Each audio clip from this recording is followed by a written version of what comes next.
जय जोहार, नमस्कार। दैनिक छत्तीसगढ़ चैनल देख रहे हैं आप और छत्तीसगढ़ प्रदेश की आज की सभी प्रमुख बड़ी खबरों को एक एक करके हम आपको विस्तार से बताएंगे। इससे पहले अगर आप छत्तीसगढ़ प्रदेश के हैं, छत्तीसगढ़ समाचार ठीक इसी प्रकार रोजाना देखना चाहते हैं तो नीचे लाल कलर का सब्सक्राइब बटन दिया है, जिसे दबाकर इस चैनल को आपको सब्सक्राइब करना है।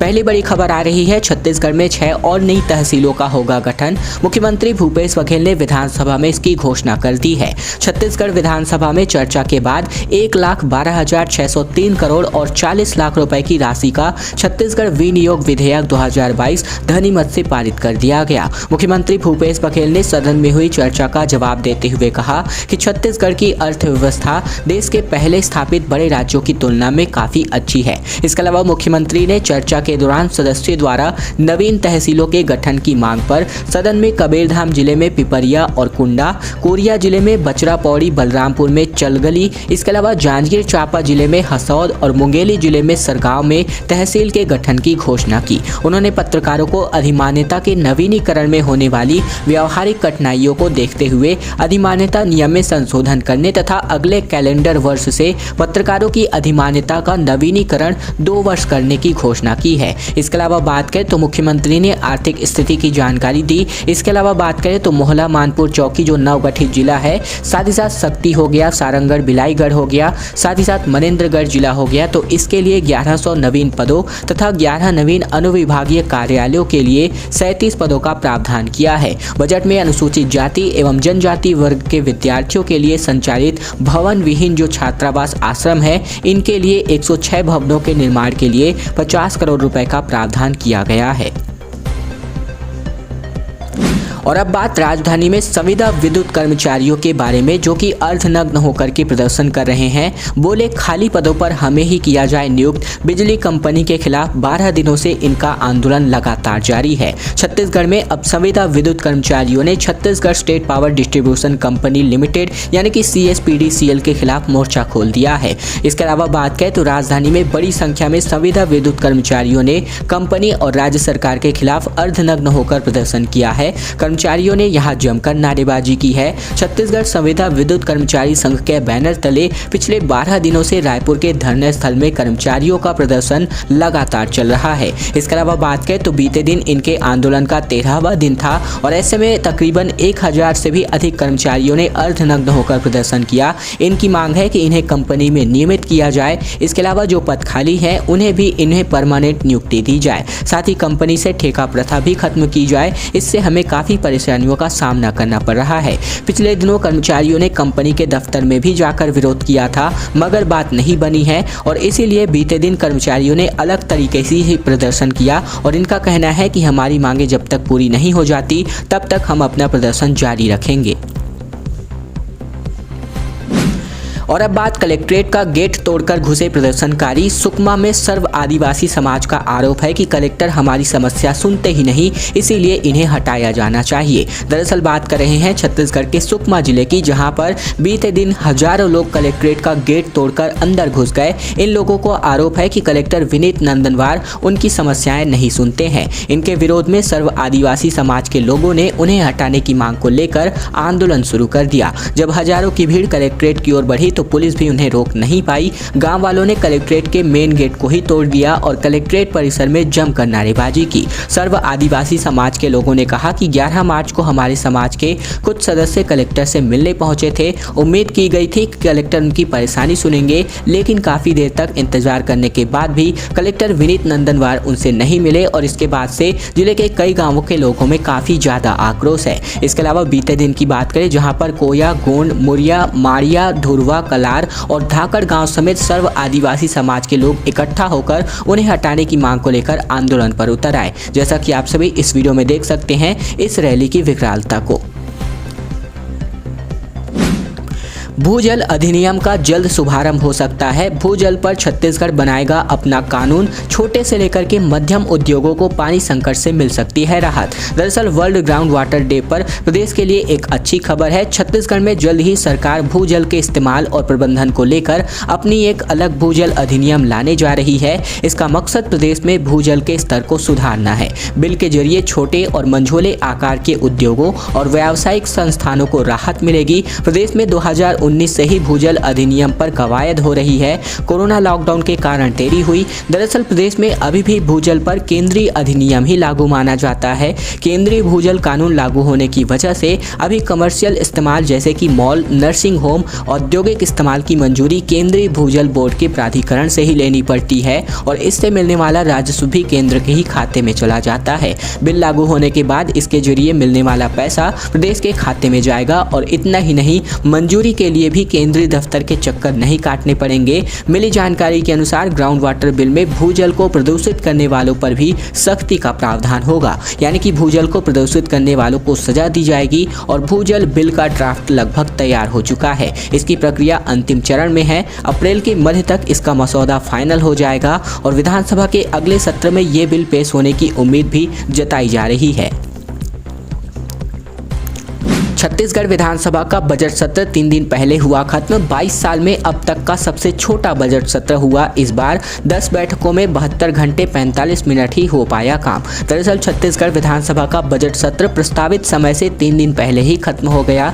इसके साथ ही यह पिछले 22 वर्षों में अब तक का सबसे छोटा बजट सत्र हो गया है। इस सत्र की 10 बैठकों में 72 घंटे 45 मिनट तक कामकाज हुआ है। अब विधानसभा की अगले सत्र की शुरुआत बरसात में बुलाई जा सकती है। इसके अलावा छत्तीसगढ़ विधानसभा का बजट सत्र 7 मार्च से लेकर 25 मार्च तक चलना था, लेकिन 22 मार्च को विनियोग विधेयक सहित 3 विधेयक के पारित होते ही विधानसभा अध्यक्ष डॉक्टर चरणदास महंत ने सत्र के समापन की घोषणा कर दी। सदन में विधानसभा अध्यक्ष ने अपने समापन भाषण में कहा कि इस सत्र की अवधि अपेक्षाकृत छोटी रही, लेकिन सभी सदस्यों ने समय पर आधिकारिक सदुपयोग किया है। इस दौरान राज्य की समग्र उन्नति से संबद्ध विषयों पर व्यापक और विस्तृत चर्चा की बातें कही गई हैं। इसके अलावा विधायकों ने 1682 सवाल अब तक इस प्रश्न के माध्यम से लगाए हुए थे। छत्तीसगढ़ में सी मार्ट का लोगो हो चुका है जारी। प्रतीक में साल वृक्ष के नीचे आदिवासियों का पारंपरिक हाट दिखाया गया। शहरों में ऐसे ही सुपर स्टोर राज्य सरकार खोलने जा रही है। दरअसल छत्तीसगढ़ सरकार ने बीते दिन बहुप्रतीक्षित सी मार्ट का लोगो जारी कर दिया। विधानसभा परिसर में हुए एक सादे आयोजन में मुख्यमंत्री भूपेश बघेल ने यह लोगो जारी किया है। सी मार्ट के इस प्रतीक में साल के पेड़ के नीचे आदिवासियों का पारंपरिक हाट दिखाया गया है। राज्य सरकार ऐसे ही सुपर स्टोर शहर में खोलने जा रही है। गांवों में अब जो सामान जो बनता है इसको शहरों में उचित दाम पर मिलने जा रहा है। अधिकारियों के मुताबिक यह लोगो कारीगरों, बुनकरों, शिल्पकारों, कुम्हारों और अन्य पारंपरिक कलाकारों के कामों को एक उत्सव की तरह प्रतिबिंबित करता है। सी मार्ट विभिन्न उद्यमियों के लिए उत्पाद के एक ही छत के नीचे विक्रय करने की व्यवस्था सुनिश्चित करेगा। इस लोगो में साल वृक्ष के नीचे आदिवासियों के पारंपरिक हाट बाजार को भी प्रदर्शित किया गया है। और अब बात बढ़ते तनाव ने एक बार फिर से तेल के दाम बढ़ा दिए हैं। 2 साल में 250 रुपए से भी महंगी हुई मनोकामना। पिछले साल की बात करें तो कोरोना ने 100 और इस बार युद्ध ने 150 रुपए तक यहाँ पर ज्योत शुल्क बढ़ा दिया है। दरअसल रूस और यूक्रेन के बीच तनाव से देश में खाद्य तेलों की कीमतों पर सबसे ज़्यादा असर पड़ा है। महंगाई की यह मार अब भक्तों की मनोकामना पर भी पड़ेगी, क्योंकि वो ऐसे कि लगभग 2 अप्रैल से शुरू हो रही चैत्र नवरात्रि में मनोकामना ज्योति जलवाने के लिए मंदिरों में पंजीयन शुरू हो गए हैं और मार्च में ही तेल की कीमतों में 20 रुपए प्रति लीटर की वृद्धि होने के बाद ज्यादातर मंदिरों ने ज्योत शुल्क भी लगभग 150 रुपए तक बढ़ा दिया है। पुरानी बस्ती से शीतला माता मंदिर की बात करें तो जहां पर जो पंडित जी हैं उनके मुताबिक तेल के साथ साथ कलश बाती और हवन पूजन सामग्रियां भी महंगी हुई है और इन परिस्थितियों में ज्योत शुल्क बढ़ने का निर्णय किया गया है। उन्होंने बताया कि पिछले साल अक्टूबर में शारदीय नवरात्रि के दौरान ज्योत पंजीयन का शुल्क महज 751 रुपए था, जिसे बढ़ाकर अब 901 रुपए तक कर दिया गया है। और इसके अलावा बात करें तो इन सभी जो यहाँ पर जो सामान है इनकी कीमत में वृद्धि होने की वजह से आम बात है कि इन सभी जो यहाँ पर कार्यक्रम है इसके कीमतों में भी वृद्धि होगी। पर्यटन को बढ़ावा देने के लिए बस्तर चौक गीत लागू किया गया है, जो कि बस्तर की कला, संस्कृति और परंपरा के यहाँ पर विविध रूपों को दिखाता है। YouTube पर महज 2 दिन में ही 1 लाख से भी ज़्यादा व्यूज़ इसको अब तक मिल चुके हैं और हम अपने चैनल के माध्यम से भी इस इस सॉन्ग को प्रमोट करना चाहते हैं। दरअसल छत्तीसगढ़ के बस्तर में पर्यटन को बढ़ावा देने के लिए एक वीडियो एल्बम बनाया गया है। इस वीडियो एल्बम का नाम बस्तर चौक गीत है। 2 दिन पहले इस आरूप म्यूजिक के यूट्यूब चैनल पर इसे लॉन्च कर दिया गया है। एनएमडीसी और जिला प्रशासन ने मिलकर 4 मिनट 48 सेकंड के इस वीडियो एल्बम को बनवाया है। एल्बम के रिलीज होने के 2 दिन के अंदर ही तकरीबन 1,16,000 से भी अधिक लोगों ने वीडियो को देख लिया है और ये काउंटिंग अब लगातार जारी है। इस वीडियो के एल्बम की खास बात यह है कि इसमें बस्तर की कला संस्कृति और यहाँ की विभिन्न परंपरा की झलक दिखाई गई है। बस्तर चौगीत सॉन्ग को सागर बोस और भुवनेश्वर यादव ने लिखा है, जिसे गायक राकेश तिवारी ने अपनी आवाज दी है। मार्च में बारिश का ट्रेंड रहा, जो कि बात करें तो बीते 10 साल में मार्च में होती रही है बारिश। राजधानी में अब तक नहीं, जबकि बीजापुर में बीते दिन भी यहां पर बारिश संपन्न हुई है।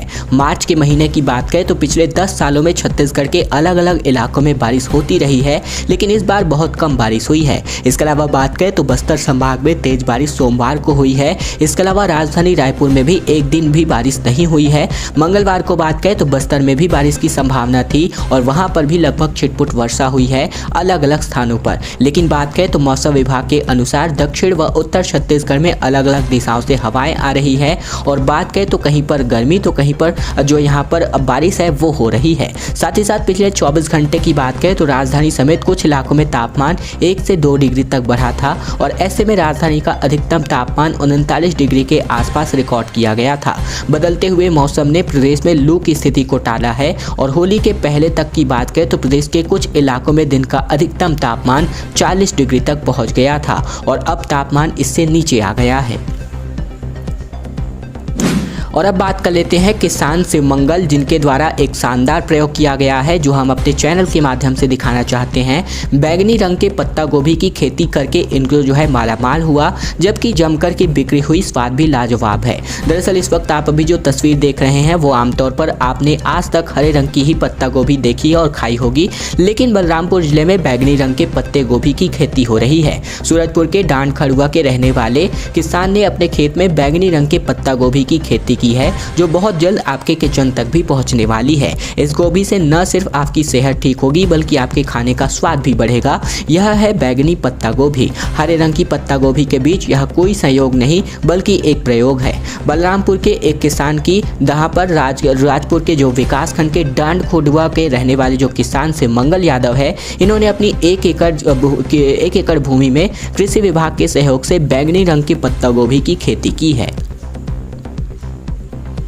दोस्तों आज की अंतिम बड़ी खबर की ओर बढ़े, जहां पर एक्सप्रेसवे में बहुत बड़ी गड़बड़ी सामने आई है। हड़बड़ी में शुरू की गई थी सड़क पर खामियों के गड्ढे की जांच, जो कि 32 माह से बंद है, जबकि चालू हुई तो 2 लाख लोगों को। बात करें रायपुर से लेकर के रेलवे स्टेशन से नेशनल हाईवे 53, एयरपोर्ट, नया रायपुर और NH30 को जोड़ने वाली 350 करोड़ की लागत से बनी एक्सप्रेसवे में हुई गड़बड़ियों की जाँच चल रही है। जाँच के साथ साथ सड़क में ही मिली खामियाबियों को दूर करने के लिए भी काम किया जा रहा है। भाजपा सरकार के दौरान शुरू की गई सड़कों को कांग्रेस सरकार ने इसीलिए बंद कर दिया था क्योंकि सड़क यातायात के लिए उपयुक्त नहीं पाई गई थी। एक्सप्रेसवे के चालू होने पर राजधानी के 8 प्रमुख मार्गों पर जाम खत्म हो सकता है और 2 लाख लोगों को सीधे राहत मिल सकेगी। इस मार्ग के शुरू होने से स्टेशन से सदारी दरबार NH30 जंक्शन तक लगभग 12 किलोमीटर जाने में सिर्फ 15 मिनट लगेंगे। अभी 2 अलग अलग मार्ग से तकरीबन 50 मिनट लग रहे हैं। दोस्तों आज की खबरों का सिलसिला बस यहीं तक का था। वीडियो अगर आपको पसंद आया तो इस वीडियो के नीचे लाइक बटन है, जिसे दबाकर इस वीडियो को आपको बहुत ही छोटा सा लाइक कर देना है। नीचे लाल कलर का सब्सक्राइब बटन भी दिया है, जिसे दबाकर इस चैनल को आपको सब्सक्राइब करना है, ताकि प्रतिदिन की महत्वपूर्ण खबरें, छत्तीसगढ़ के समाचार बिना किसी रुकावट रोजाना हम आप तक पहुंचा सकें।